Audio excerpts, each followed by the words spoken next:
शादी के 3 साल बाद पिता अचानक बेटी के ससुराल पहुंचा। दरवाज़ा खुलते ही जो देखा उसके पैरों तले ज़मीन खिसक गई। स्वागत है आप सबका मेरी नई स्टोरी में। राधे राधे दोस्तों, आज की कहानी है शादी के 3 साल बाद पिता अचानक बेटी के ससुराल पहुंचा। ये कहानी एक ऐसी बेटी की है जिसने अपने माता पिता को दुखी होने से बचाने के लिए अपना हर दर्द छुपा लिया।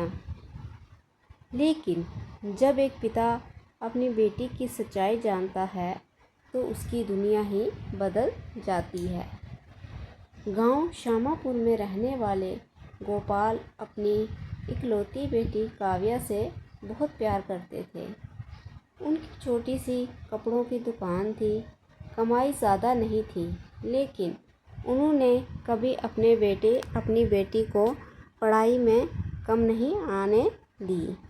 नहीं आने दी। काव्या पढ़ाई में बहुत तेज़ थी। उसने बीएड करने के बाद पास के स्कूल में अध्यापिका की नौकरी शुरू कर दी थी। उसकी तनख्वाह से घर का खर्च भी आसान हो गया था। एक दिन गोपाल ने मुस्कुराकर कहा, बेटी, अब तेरी शादी के बारे में भी सोचना चाहिए। काव्या हंसकर बोली, पहले ऐसा लड़का ढूंढिए जो मुझे समझे। कुछ ही दिनों बाद गोपाल के दोस्त ने एक रिश्ता बताया। लड़के का नाम अभिषेक था। शहर में उसकी इलेक्ट्रॉनिक्स की दुकान थी। परिवार समाज में समानता माना जाता था। दोनों परिवार मिले। अभिषेक ने काव्या से पूछा, अगर शादी के बाद तुम नौकरी करना चाहो तो मुझे कोई परेशानी नहीं होगी। ये बात सुनकर काव्या के चेहरे पर मुस्कान आ गई। कुछ दिनों बाद दोनों की शादी धूमधाम से हो गई।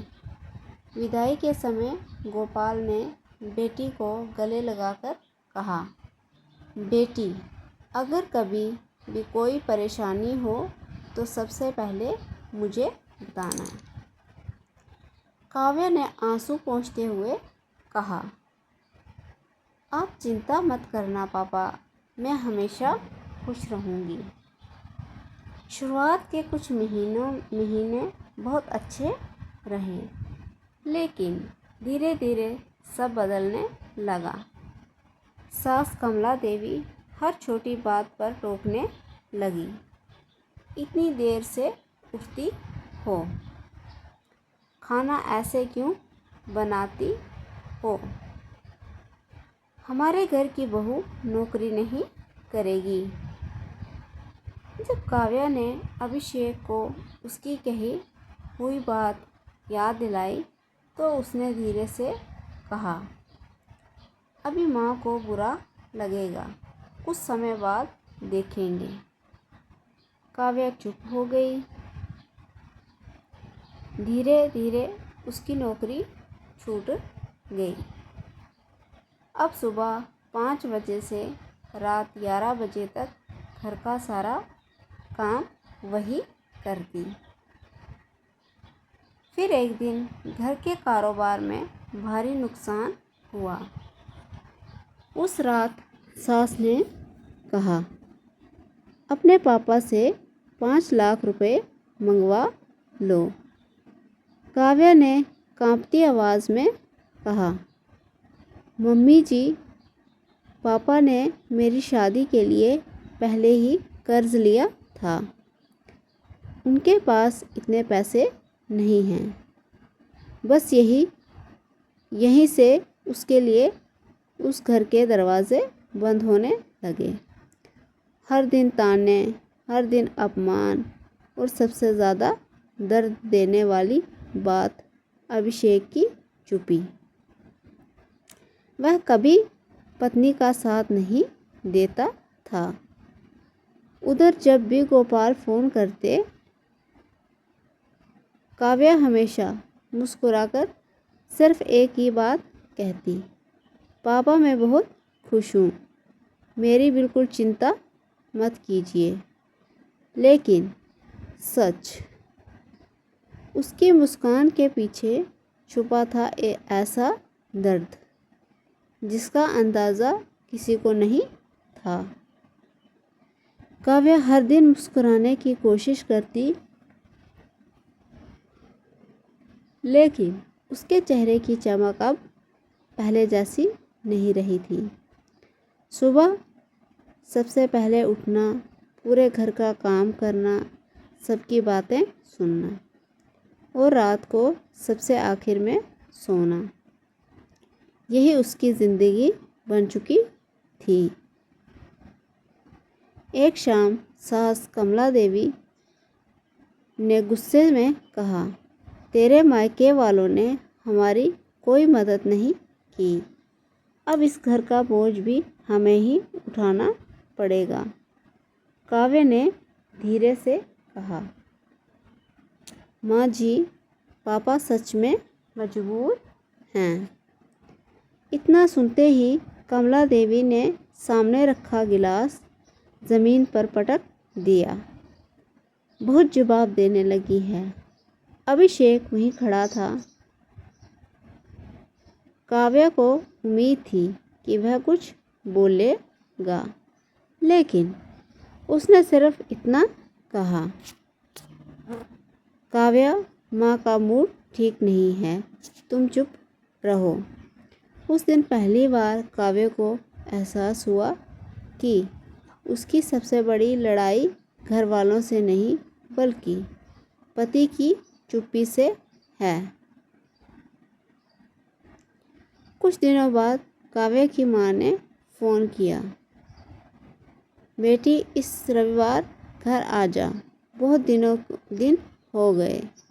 काव्य की आंखें भर आई, लेकिन उसने खुद को संभालते हुए कहा, माँ अभी नहीं आ पाऊँगी, माँ जी की तबीयत ठीक नहीं है।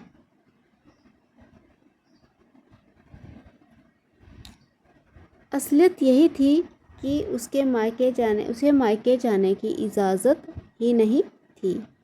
फ़ोन रखते ही उसकी आंखों से आंसू बहने लगे। एक रात काव्या रसोई में खाना बना रही थी। अचानक उसका हाथ गरम तेल में जल गया। दर्द से उसकी चीख निकल गई, लेकिन कमला देवी बोली, इतनी सी बात पर रो रही है, काम पूरा कर। काव्या दर्द सहते हुए फिर से रोटी बनाने लगी। उधर गोपाल को अब बार बार अपनी बेटी की याद आने लगी। उन्होंने पत्नी से कहा, पता नहीं क्यों मुझे लगता है हमारी बेटी हमसे कुछ छिपा रही है। पत्नी बोली, मैंने भी उसकी आवाज़ में पहले जैसी खुशी नहीं सुनी। दोनों ने तय किया कि अगले महीने वह बेटी से मिलने ज़रूर जाएंगे। इधर ससुराल में एक और बड़ी मुसीबत आ गई। अभिषेक के बड़े भाई विकास का कारोबार बुरी तरह घाटे में चला गया। घर में रोज़ पैसों की बातें होने लगी। एक दिन कमला देवी ने अलमारी से काव्या के सारे गहने निकाल लिए। काव्या घबराकर बोली, माँ जी ये क्या कर रही हैं? उन्होंने कहा, कुछ दिनों के लिए गिरवी रख रहे हैं, घर बचाना ज़रूरी है। काव्या ने अभिषेक की तरफ देखा। वह बोला, बस कुछ समय की बात है। लेकिन वह गहने फिर कभी वापस नहीं आए। उस रात काव्या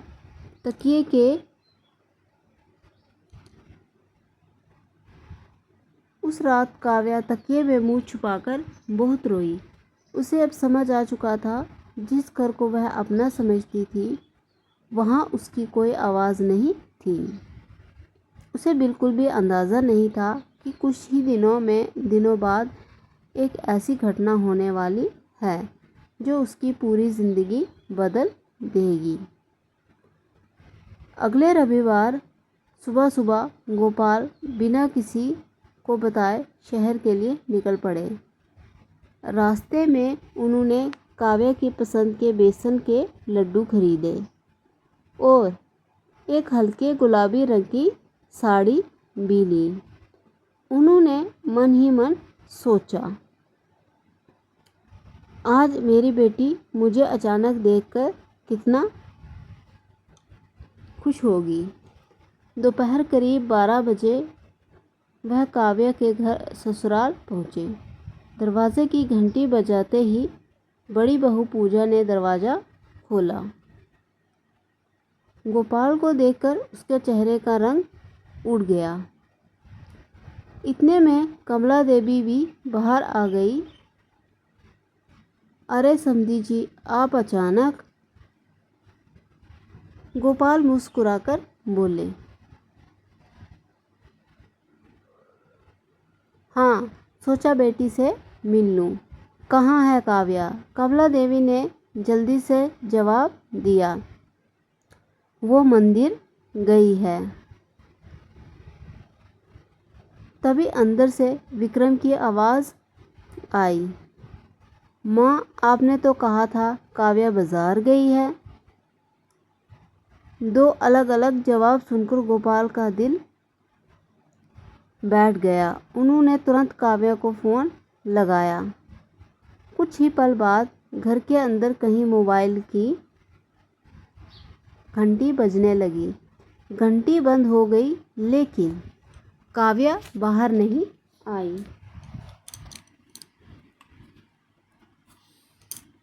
गोपाल ने गंभीर आवाज़ में पूछा, अगर बेटी बाहर गई है तो उसका मोबाइल घर के अंदर कैसे बज रहा है? कमला देवी के पास कोई जवाब नहीं था।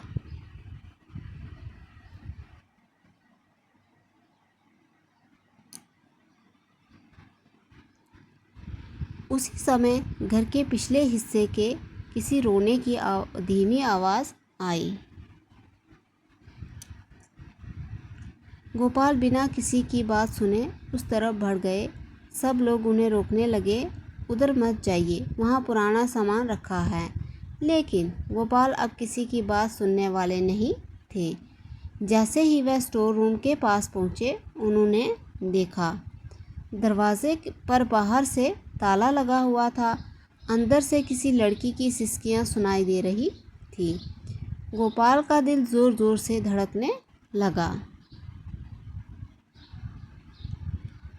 उन्होंने दरवाज़ा पीटना शुरू किया, काव्या बेटा, अंदर हो तुम? कुछ पल की खामोशी के बाद अंदर से कांपती हुई आवाज़ आई, पापा आप चले जाइए प्लीज़। ये सुनते ही गोपाल की आंखों से आंसू निकल पड़े। उन्होंने गुस्से में कहा, अभी इस वक्त ताला खोलो, नहीं तो मैं पुलिस बुलाऊंगा। कमला देवी के हाथ कांपने लगे। आखिरकार ताला खोला गया। दरवाज़ा खोलते ही गोपाल के हाथों से मिठाई का डिब्बा नीचे गिर पड़ा। सामने काव्या फर्श पर बैठी थी। उसके चेहरे पर चोट के निशान थे, हाथों पर सूजन थी और आंखें कई रातों की जगी हुई लग रही थी। उसे देखते ही गोपाल दौड़कर उसके पास गए। बेटी, ये किसने किया?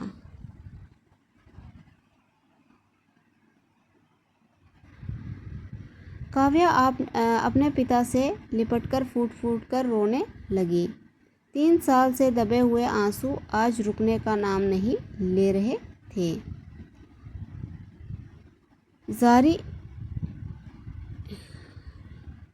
काव्या अपने पिता से लिपटकर लगातार रोती रही।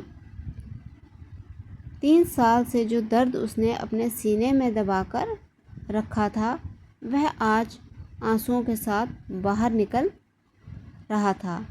गोपाल ने कांपती आवाज़ में पूछा, बेटी, आखिर इन लोगों ने तेरे साथ ऐसा क्यों किया? कमला देवी तुरंत बोली,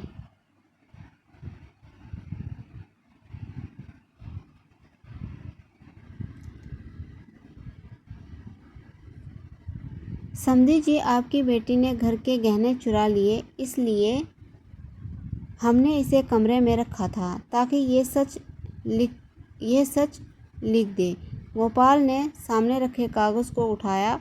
उस पर लिखा था कि काव्या ने गहने चुराकर अपने मायके भिजवा दिए हैं। गोपाल ने काव्या की आंखों में देखकर पूछा, सच बता, क्या तूने ऐसा किया? काव्या रोती हुई बोली, नहीं पापा, मैंने कुछ भी नहीं किया। उसी समय घर के काम करने वाली नौकरानी सीमा हिम्मत करके आगे आई। उसने कहा, बाबूजी, गहने दीदी ने नहीं लिए। मैंने अपनी आंखों से बड़े साहब विक्रम को रात में अलमारी से गहनों का डिब्बा निकालते देखा था। पूरा घर सुन रह गया। इतने में अभिषेक भी घर पहुंच गया। गोपाल ने उसकी तरफ देखा और पूछा, क्या तुम्हें ये सब पता था? अभिषेक ने सिर झुका लिया, धीरे से बोला, मुझे गहनों की बात का शक था, लेकिन मैं माँ और भैया के खिलाफ कुछ नहीं बोल पाया। काव्या की आंखों से फिर आंसू बह निकले। वह बोली,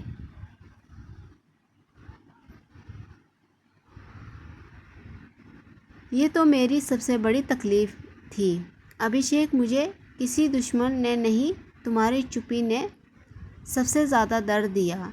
कुछ देर बाद विक्रम टूट गया। उसने सबके सामने सच कबूल कर लिया।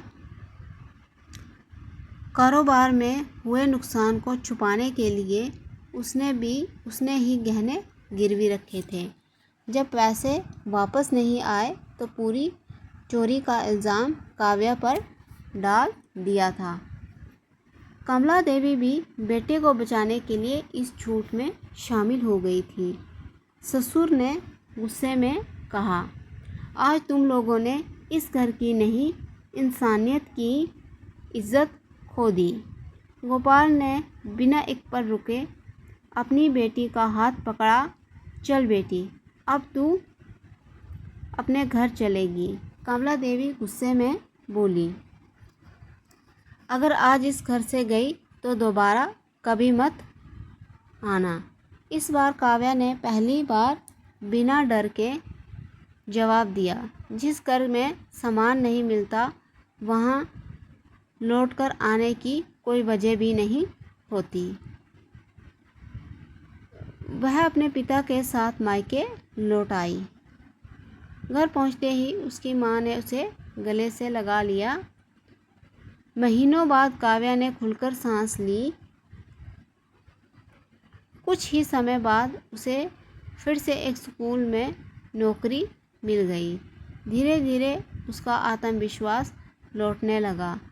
करीब 6 महीने बाद अभिषेक उससे मिलने आया। उसने कहा, मैं उस घर से अलग हो गया हूँ, नौकरी कर रहा हूँ। मैं तुम्हें लेने आया, सिर्फ अपनी गलती स्वीकार करने आया हूँ। काव्या ने शांत स्वर में कहा, गलती मान लेना आसान है, लेकिन विश्वास वापस कमाना बहुत मुश्किल होता है। अभिषेक ने सिर झुका लिया।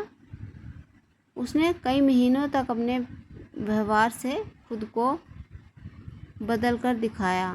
आखिरकार एक दिन काव्या ने कहा, अगर हम फिर से साथ रहेंगे तो कुछ शर्तें होंगी। मैं अपनी नौकरी नहीं छोड़ूंगी, हम अलग घर में रहेंगे, मेरे सामान से कभी समझौता नहीं होगा, और अगर भविष्य में मेरा साथ गलत हुआ तो इस बार तुम्हारी चुप्पी नहीं चलेगी। अभिषेक ने कहा, इस बार मैं वादा नहीं करूँगा, करके दिखाऊँगा।